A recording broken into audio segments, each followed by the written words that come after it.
우리는 여러분들과 함께 지금 요한계시록의 말씀을 계속해서 공부하고 있는데요.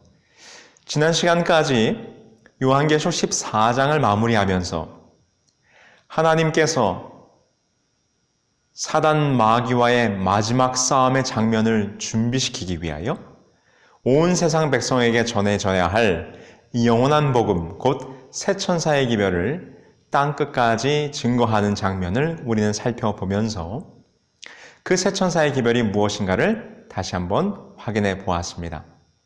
이제 오늘 저와 여러분들은 요한계시록 15장과 16장의 말씀으로 들어갈 텐데요.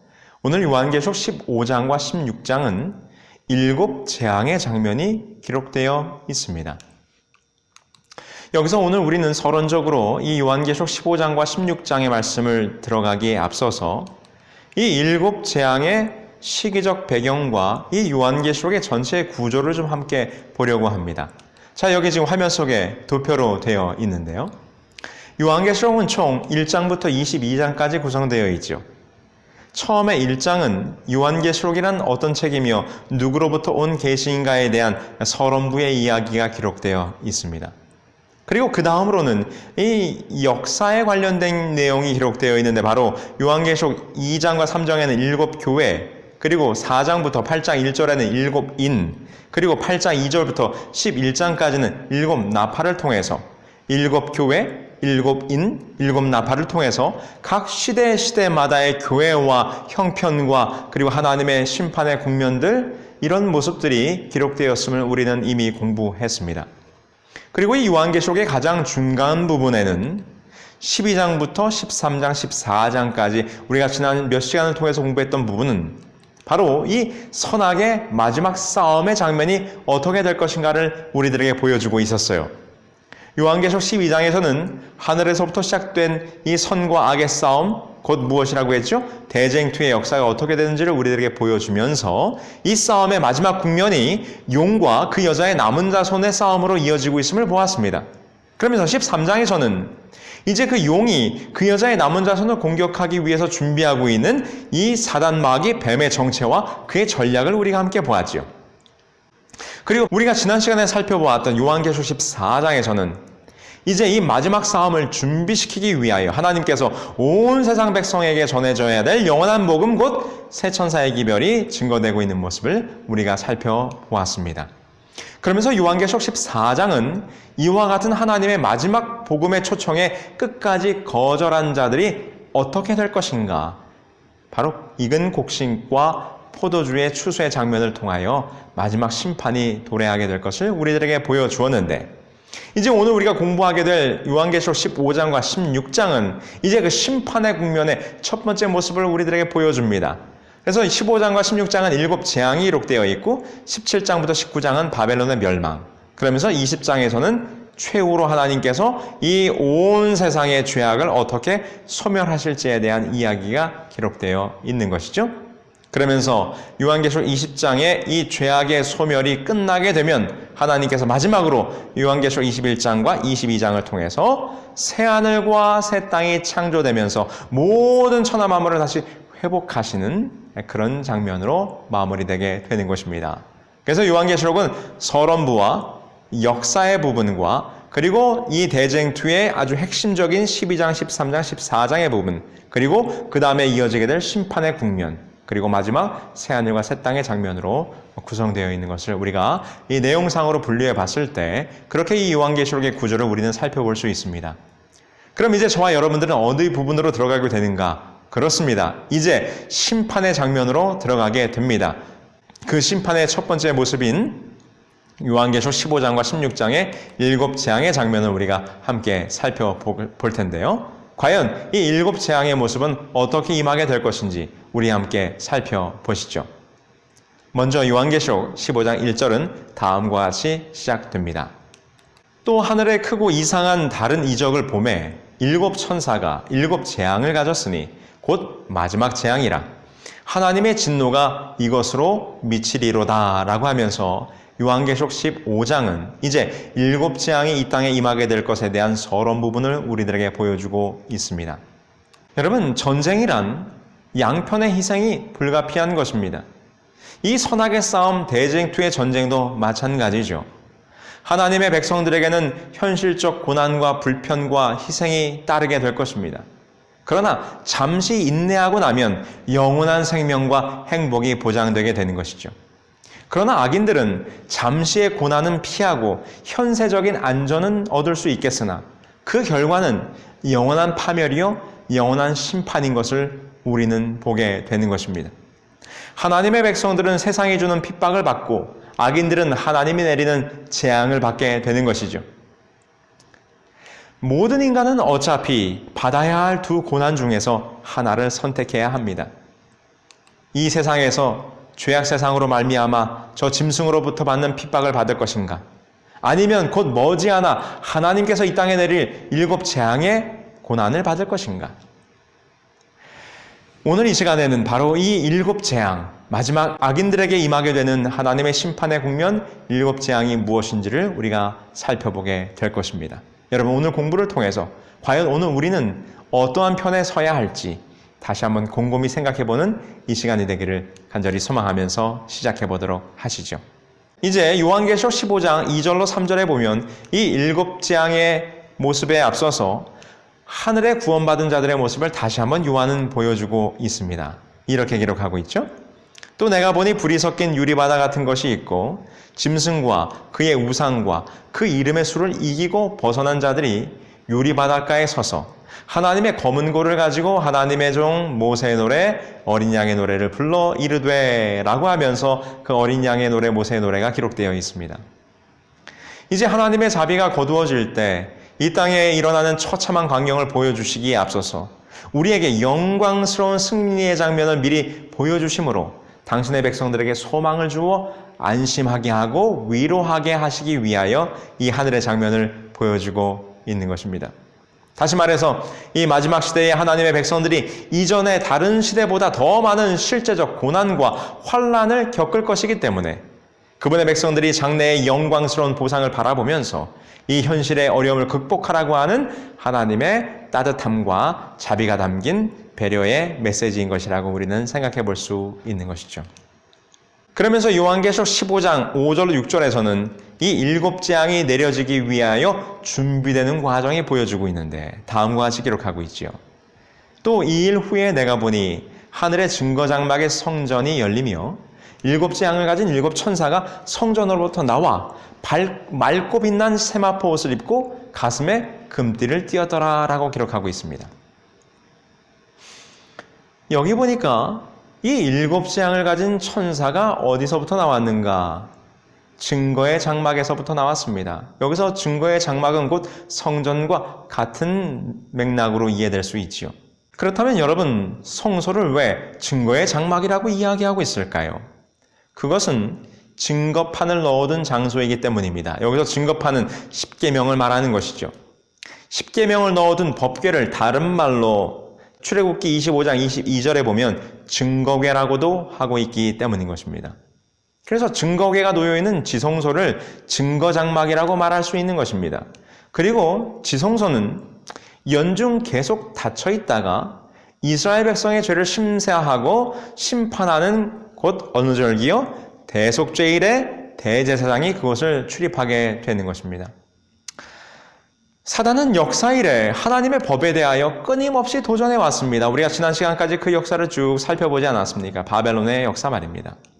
계명이 폐지되었거나 변경되었다고 주장하면서 그래서 선악의 마지막 싸움의 쟁점도 하나님의 계명, 그 하나님의 계명을 변질시킴으로 안식일이 일요일 성수사상으로 바뀌게 되었던 모습을 우리는 보았지요. 그래서 선악의 마지막 싸움의 단계와 과정을 집중적으로 담고 있는 계시록 12장과 14장의 내용이 하늘 언약궤를 통하여 흘러나온 것과 마찬가지. 이제 그 하늘 언약궤에 증거궤가 담겨있는 증거 장막에서 이 마지막 심판을 위한 7 천사들이 나오게 되는 것은 그 내용이 연결되어지고 있는 것이 분명한 것입니다. 자, 15장 6절에 보면 이렇게 그 모습을 설명하고 있어요. 그 천사들의 모습을. 7 재앙을 가진 7 천사가 성전으로부터 나와 맑고 빛난 세마포 옷을 입고 가슴에 금띠를 띠었더라 라고 기록합니다. 이 모습은 마치 제사장의 모습과도 같은데요. 이 장면은 유대인의 명절 곧 대속죄일, 욤키푸르의 의례의 마지막을 장식하는 순서를 연상하게 합니다. 레위기 16장 17절에 보면 이 증거의 장막 지성소에서 행해졌던 대속죄일의 장면을 다음과 같이 묘사하고 있는데, 그가 지성소에 속죄하러 들어가서 자기와 그 권속과 이스라엘 온 회중을 위하여 속죄하고 나오기까지는 누구든지 회막에 있지 못할 것이며 라고 기록합니다. 이것은 속죄의 봉사, 곧 대속죄일의 봉사가 진행되고 있는 모습을 우리들에게 보여주는 것으로서 1844년 곧 2300주야의 끝에 성소가 정결하게 될 것이라고 하는 그 예언에 따라 하늘 성소에서 시작된 대속죄일이 이제 거의 맞춰져 가고 있는 장면을 우리들에게 상기시켜주고 있는 것입니다. 그래서 지금 요한계시록 15장의 이 장면은 우리가 거의 이 심판의 끝에 다다르고 있음을 우리들에게 보여줘요. 그리고 마침내 이 대속죄일이 끝나게 되면 의는 그대로 의롭고 악인은 그대로 악인되면서 이 영원한 심판의 판결이 임봉되게 되는 것입니다. 그것이 바로 이 키푸르의 대속죄일의 의례 속에 담겨져 있는 의미지요. 그래서 이 대속죄일의 봉사가 맞춰질 때쯤 이 해질녘 마지막으로 드리는 이 대속죄일의 기도를 뭐라고 말하는가 하면 느일라라고 하는데, 이 느일라는 하늘 성전이 닫히는 것과 관련되어 있다고 합니다. 이 대속죄일의 봉사 욤키푸르는 열흘 동안에 있는 은혜의 기간이 완료되는 마지막 날이기 때문에 느일라가 드려지는 동안 그들은 다음과 같이 기도했다고 하는 것입니다. 우리의 생각, 우리의 운명, 그리고 우리의 심판은 봉인되었습니다 라고 그들은 마지막 기도를 드렸다고 하는 것이죠. 근데 흥미롭게도 이 느일라에서 따온 호트메누라는 말이 우리를 인치소서라는 말이에요. 이 말은 나중에 하티마 토바라고 하는 전통적인 키푸르의 인사말로 발전되었습니다. 그것은 말하자면 그들이 대속죄일의 봉사가 마지막 끝날 때 서로 어떻게 인사를 했는가, 이렇게 인사를 했는데, 당신이 잘 봉인되기를 바랍니다. 다시 말해서 당신에게 하나님의 인이 잘 쳐지게 되기를 바랍니다 라고 이렇게 인사를 했다는 것입니다. 하티마 토바. 그래서 지금 이 요한계시록 15장의 7재앙이 시작되려고 하는 준비되는 과정은 우리들에게 무엇을 상기시켜주는가? 마지막 대속죄일의 봉사가 끝나가고 있구나.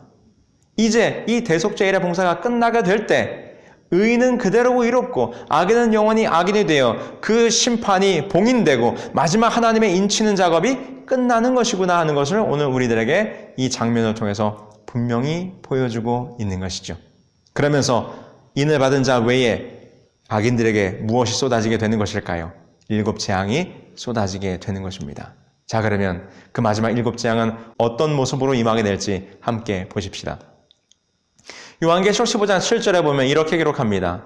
네 생물 중 하나가 세세에 계신 하나님의 진노를 가득히 담은 금대접 7을 그 7 천사들에게 주니라고 기록하면서 하나님의 진노가 담긴 7 대접을 7 천사에게 나눠주는 장면으로 그 장면이 이어집니다.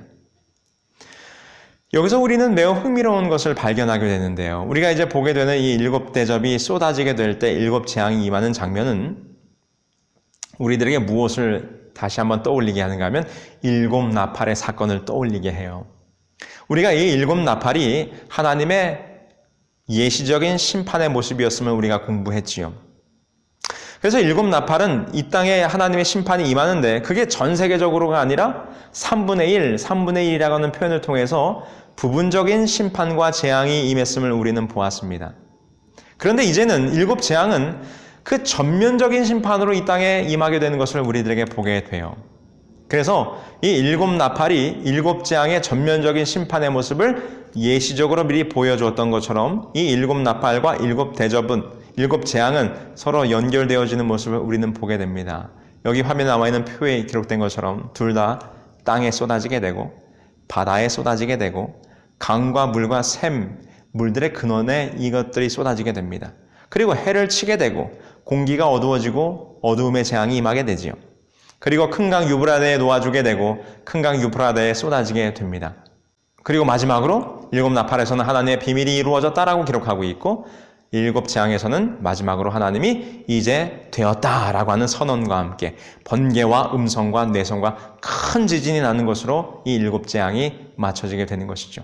그래서 다시 한번 요약한다면 일곱 나팔이 경고성 심판이었다면 이제 일곱 재앙은 정말 최후의 악인들에게 내려지게 될 종말적 심판의 모습인 것을 우리는 이 일곱 나팔과의 비교의 표를 통해서도 이해할 수 있는 것입니다.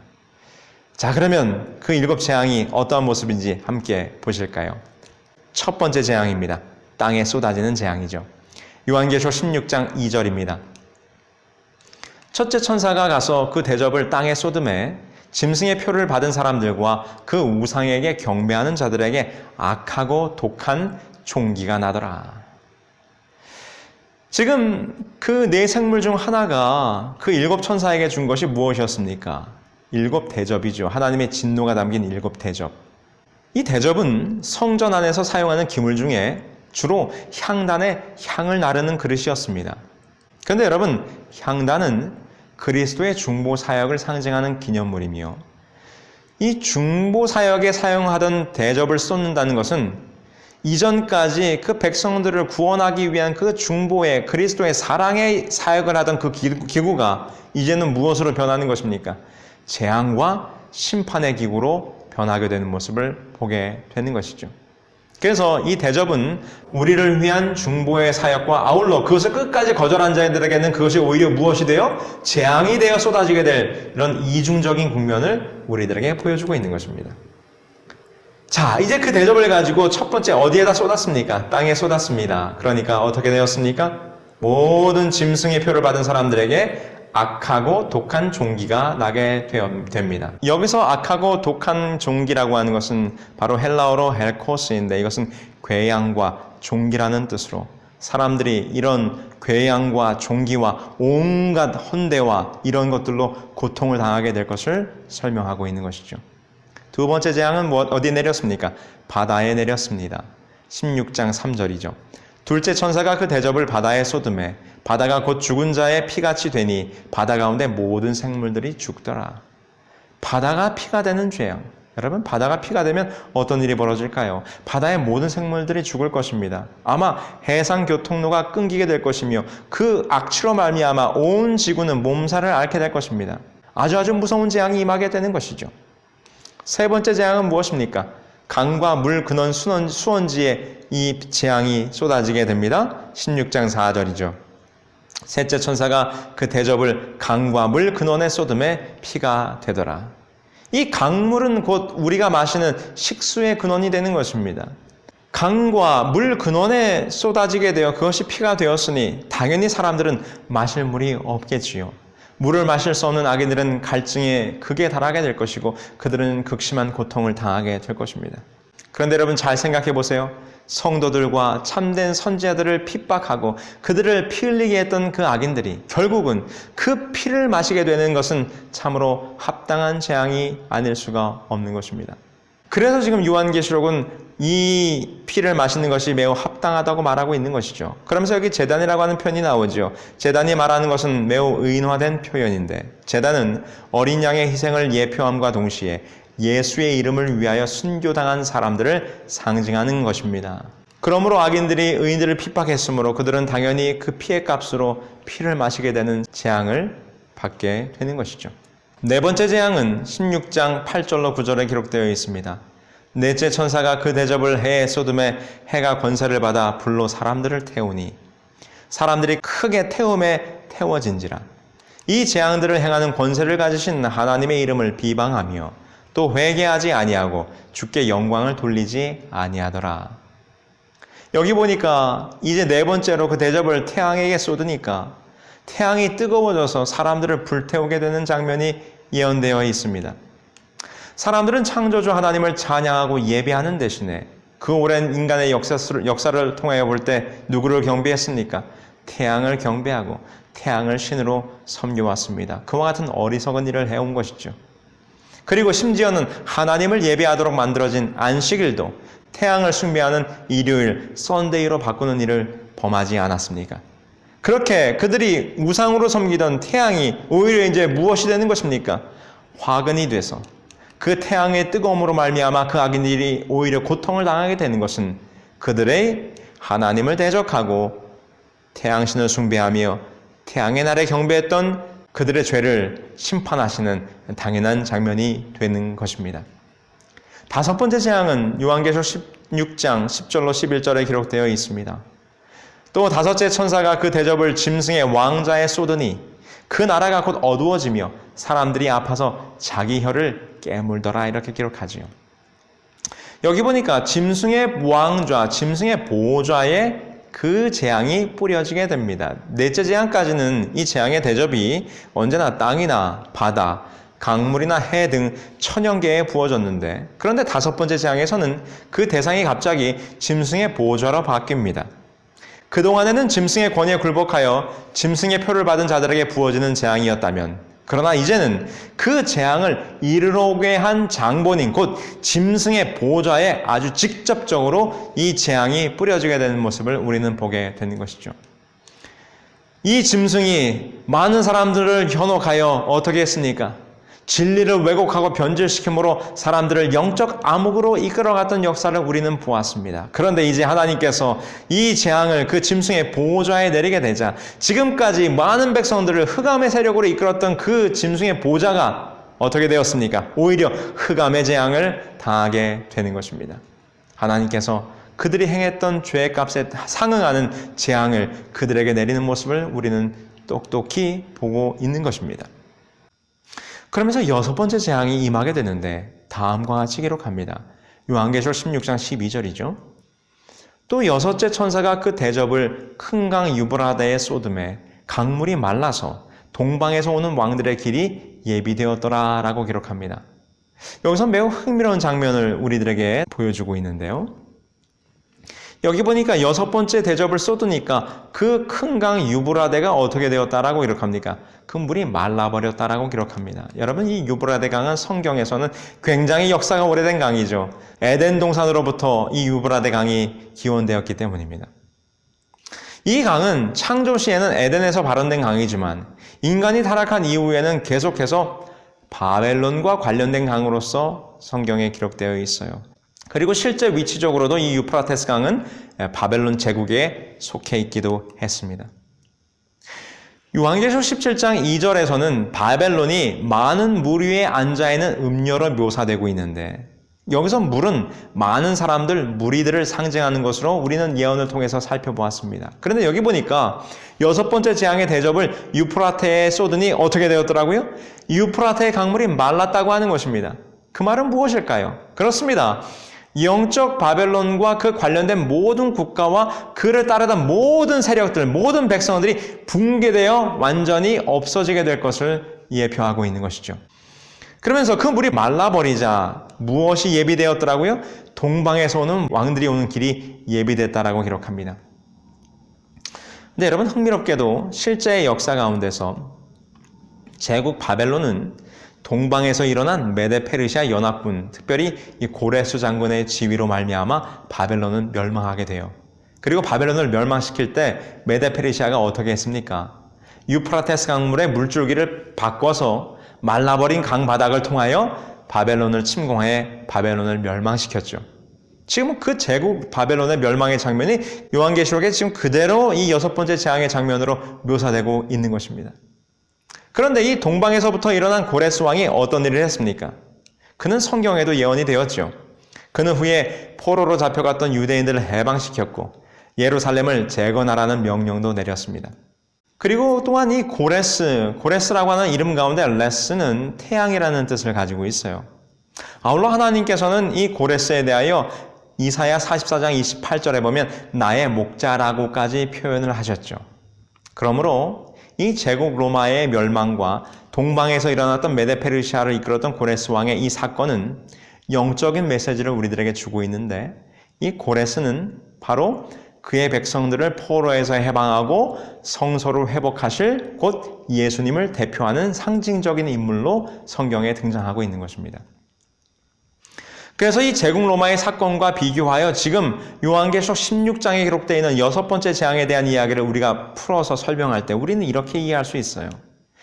영적인 의미에서 유브라데 강물이 마르고 동방에서 오는 왕들의 길이 예비된다고 하는 것은 영적 바벨론이 붕괴되면서 의인들을 포로에서 해방하고 구원하시기 위하여 의의 태양 되신 예수 그리스도가 천군 천사들의 무리와 함께 마지막 때에 나타나게 될 것을 우리들에게 보여주고 있는 것입니다. 이제 바로 이 6번째 재앙이 내려지게 될 때 예수님의 재림이 임박했음을 우리는 분명히 보게 되고 분명히 깨달아야 하는 것을 우리는 이 6번째 재앙의 사건을 통해서 깨닫게 되는 것이죠. 그러면서 이 6번째 재앙의 장면까지 본 요한은 매우 흥미로운 장면을 더 보게 돼요. 요한계시록 16장 13절로 16절의 모습인데요. 이렇게 기록하고 있죠. 또 내가 보매 개구리 같은 새 더러운 영이 용의 입과 짐승의 입과 거짓 선지자의 입에서 나오니 그들은 신의 영이라 이적을 행하여 온 천하 왕들에게 가서 하나님 곧 전능하신 이의 큰 날에 있을 전쟁을 위하여 그들을 모으더라. 보라, 내가 도둑같이 오리니 누구든지 깨어 자기 옷을 지켜 벌거벗고 다니지 아니하며 자기의 부끄러움을 보이지 아니하는 자는 복이 있도다. 새 영이 히브리어로 아마겟돈이라 하는 곳으로 왕들을 모으더라 라고 기록하고 있습니다.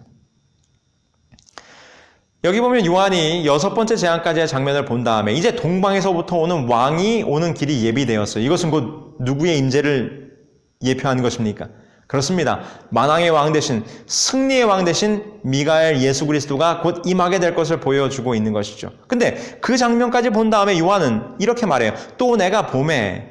이 또 내가 보매라고 하는 말은 요한계시록에서 요한이 어떤 특별한 장면으로 내용이 바뀔 때 이 말을 늘 사용했어요. 그러므로 이 장면은 지금 이 6번째 재앙과 마지막으로 임하게 될 7번째 재앙 사이에 일어나게 될 사건임을 요한은 우리들에게 보여주는 것이죠.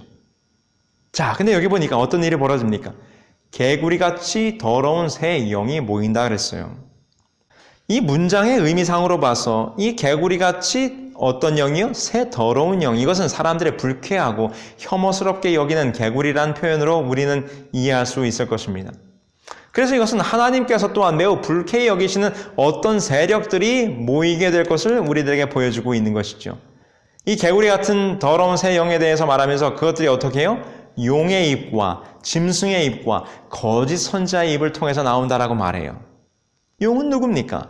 당연히 사단을 상징하는 것이고 짐승은 누구였습니까? 교황권을 상징했죠. 그렇다면 거짓 선지자는 무엇입니까?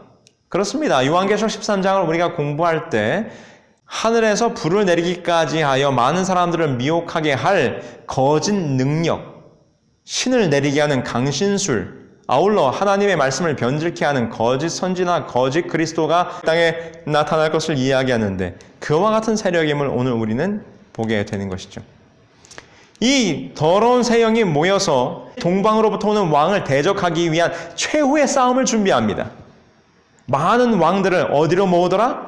아마겟돈으로 모으더라. 아마겟돈은 산들이라고 하는 의미를 가지고 있는 하르라는 말과 지명의 이름인 무기또라는 말이 합성된 말입니다. 그러므로 이 아마겟돈이란 말은 무기또의 산들이다라는 그런 뜻을 가지고 있죠. 왜 예루살렘 북방에 위치한 무기또라는 이름이 여기에 등장하는 것일까? 역사 이래로 이 무기또는 그 지역에서 일어나는 수많은 전쟁에서 가장 중요한 요충지 역할을 해왔어요. 기드온이 미디안을 쳐부준 곳이 이 무기또고 사울 왕과 그의 아들이 전사한 곳이기도 하고 그리고 요시야 왕이 이집트의 느고 왕과 함께 싸웠던 곳이 여기이기도 합니다. 아울러 우리가 역사를 보게 될 때 여기 나와 있는 수많은 전쟁의 역사처럼 이 무기또에서는 정말 수많은 인간들의 전쟁이 이 무기또에서 있어 왔습니다. 그러므로 여러분 이 무기또는 정말 인간들의 싸움의 전쟁의 역사를 그대로 간직한 장소라고 볼 수 있는 것이죠. 그러면서 이 무기또라고 하는 것이 이 아마겟돈이라는 말을 통해서 우리들에게 다시 한번 등장하는 것은 영적 싸움의 최후의 전투도 어디에서 벌어질 것인가? 이 무기또, 이 아마겟돈에서 벌어질 것을 오늘 우리들에게 보여주고 있습니다. 그렇다면 이 아마겟돈 전쟁의 성격은 어떤 것일까요? 실제적으로 벌어질 어떤 세계 3차 대전과 같은 그런 것일까요? 아닙니다. 우리는 영적으로 이것을 이해해야지요. 세상 역사의 마지막 영적 전쟁으로 일어나게 될 것을 오늘 우리들에게 보여줍니다. 이것은 하나님의 곧 전능하신 이의 큰 날에 벌어지게 될 것이죠. 큰 강 유브라데스는 인간을 의미하는 상징적인 표현이며 이 강이 마른다는 것은 영적 바벨론을 유지시키고 지지해온 지상의 세력들이 붕괴될 것을 의미합니다. 그리고는 동방에서부터 오는 왕의 길이 예비되었을 때 이 동방에서부터 오는 왕 곧 예수 그리스도를 마지막으로 대적하기 위한 영적 싸움이 준비될 텐데 개구리같이 더러운 새 영들이 모여서 하나님을 대적하기 위한 큰 영적 싸움을 일으키게 될 것을 예언하고 있는 것입니다. 이 새 더러운 영은 성격에 있어서는 종교적이지만 이들을 연합시키는 것은 정치, 군사, 경제의 힘들이 연합하게 될 것을 우리는 예측할 수 있어요. 우리가 이미 요한계시록 13장을 통해서 공부할 때 공부한 내용들이죠. 그러면서 이 마지막 아마겟돈의 전쟁은 6째 재앙 때에 이루어집니다. 그런데 드디어 7째 재앙이 내려지게 될 때 그리스도와 하늘의 군사들이 개입되면서 마지막 이 악의 세력들을 영원히 무찌르며 이 최후의 마지막 대쟁투는 동방에서 오는 왕 예수 그리스도의 승리로 끝나게 될 것을 우리는 이 예언을 통해서 확인해 보게 되는 것입니다. 자, 그러면 이 선과 악의 싸움의 양상을 다음과 같이 우리는 좀 정리해 볼 수 있을 것입니다. 여기 화면에 나와 있는 도표를 통해서 여러분 한번 일목요연하게 살펴보시죠. 하나님을 따르는 하나님의 백성들이 있고 사단과 세상의 나라들이 있습니다.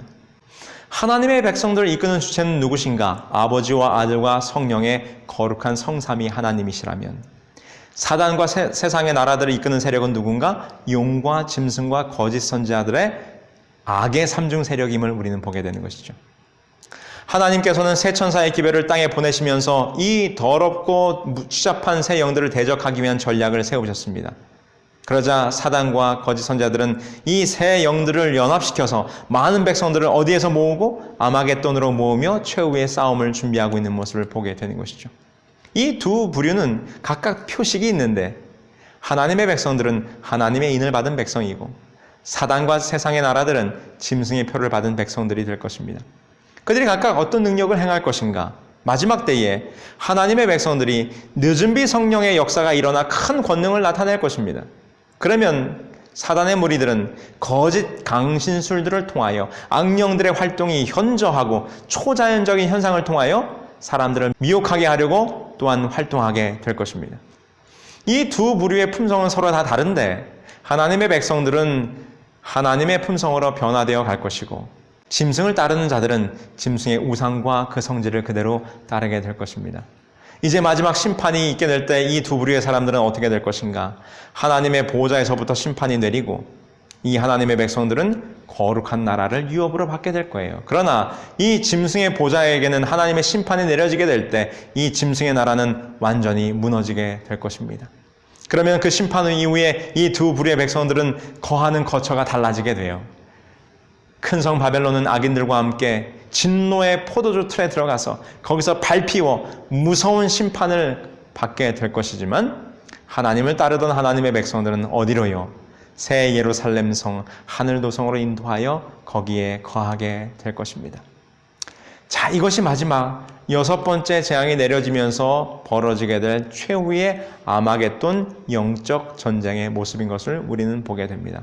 자, 그러면서 마지막으로 몇 번째 재앙이 내립니까? 7번째 재앙이 내리게 되는 것이죠. 요한계시록 16장 17절로 21절입니다. 7째 천사가 그 대접을 공중에 쏟음에 큰 음성이 성전에서 보호자로부터 나서 이르되 되었다 하시니 번개와 음성들과 우레소리가 있고 또 지진이 있어 얼마나 큰지 사람이 땅에 있어 온 이래로 이 같은 큰 지진이 없었더라. 큰 성이 세 갈래로 갈라지고 만국의 성들도 무너지니 큰 성 바벨론이 하나님 앞에 기억하신 바 되어 그의 맹렬한 진노의 포도주 잔을 받음에 각 섬도 없어지고 산악도 간데 없더라. 또 무게가 1달란트나 되는 큰 우박이 하늘로부터 사람들에게 내림에 사람들이 그 우박의 재앙 때문에 하나님을 비방하니 그 재앙이 심히 크미러라. 드디어 마지막 7번째 천사가 그 대접을 땅에 쏟게 될 때 하늘에서는 다음과 같은 음성이 들립니다. 이제 되었도다. 여기서 이 되었다라는 말은 드디어 끝맺게 되다라는 말로서 우리는 이해할 수 있는 것입니다.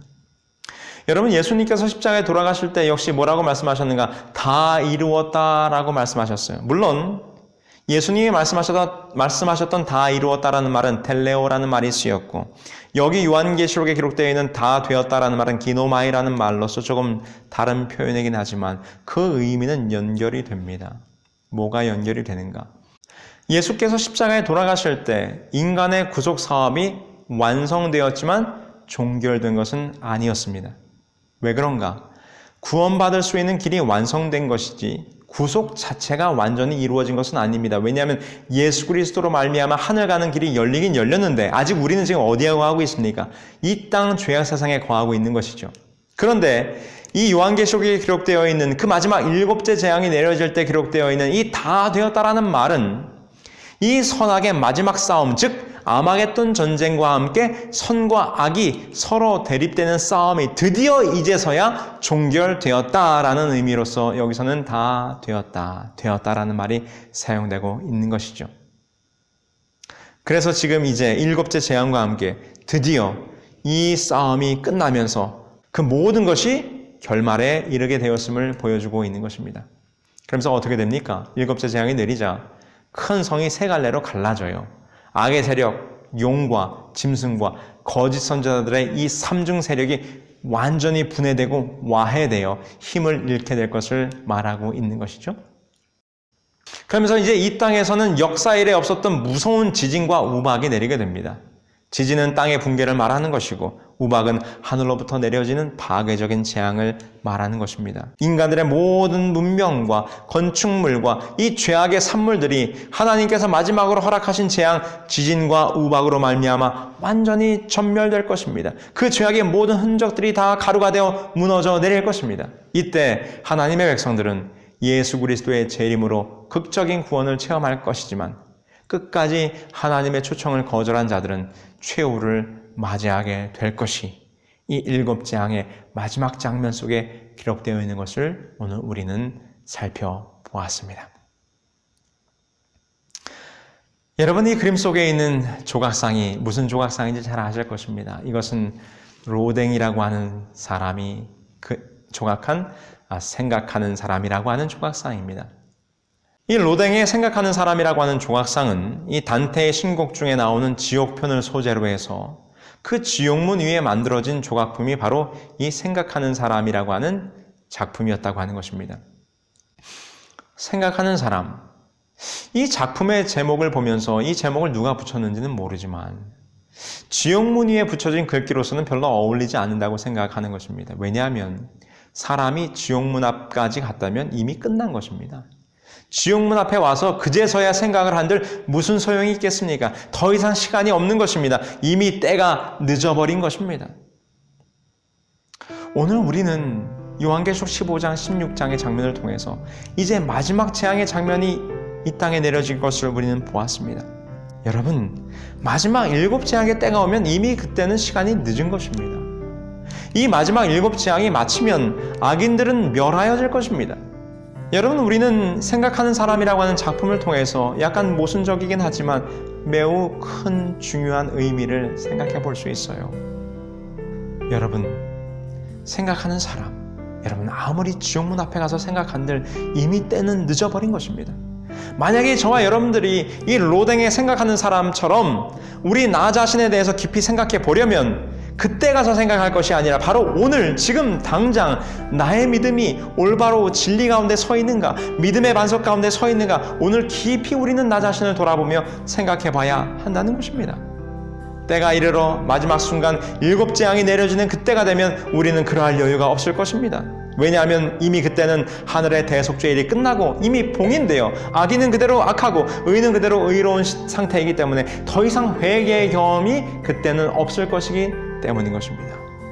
아직 하늘에서 대속죄일이 끝나기 전에, 아직 그 7 대접을 가진 천사가 이 땅에 임하기 전에, 그 인치는 일이 맞춰지기 전에 오늘 우리는 우리 자신의 모습을 돌아보며 깊이 생각해 봐야 할 것입니다. 사랑하는 새벽성서학교 형제 자매 여러분, 오늘 요한계시록 15장 16장의 장면을 살펴보면서 이제 곧 마지막 대쟁투의 싸움의 끝 장면에 7재앙을 통하여 하나님께서 악인들에게 무서운 재앙의 심판을 내리게 될 것을 오늘 우리는 살펴보았습니다. 여러분, 아직 그 재앙은 이루어지지 않은 미래에 있을 예언입니다. 아직 우리들에게는 은혜의 시간이 있습니다. 아직 오늘 우리들에게는 생각할 만한 여유가 있고 오늘 우리들에게 하나님께서 은혜의 시간을 하루하루 연장해 주고 있음을 여러분 기억할 때 오늘 이 시간 이 말씀을 들으신 저와 여러분들이 나와 내 마음속에 이 영적인 삶을 잘 점검하셔서 나는 정말 오늘 하나님의 편에 하나님의 백성의 자리에 서 있는가를 깊이 생각하실 때 오늘 저희와 여러분들의 마음속에 온전히 하나님을 따르는 백성으로 끝까지 서고자 하는 결심이 함께하게 되기를 간절히 소망하면서 오늘 강의를 마치도록 하겠습니다.